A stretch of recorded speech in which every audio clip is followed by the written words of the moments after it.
За ингээд хэлээгач. Босож яана.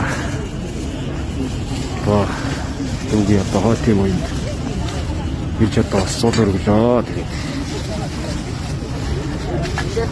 сайхан Монголд иргэн сайхан сайн төрлөг бол төрөг болтугай гэж.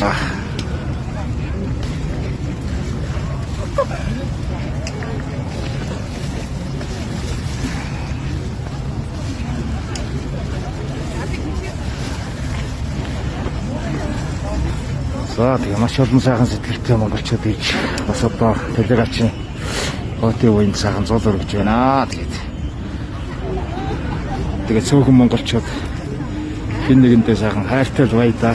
Энэ нэг нь бол ингээд энэ хорвоогоос явдаг жамтай тэгээд альва сайхан бүхнийг л одоо би эндээ түгээж явах учиртай юм даа гэж хэлээ да. Тэгээд хүмүүс маань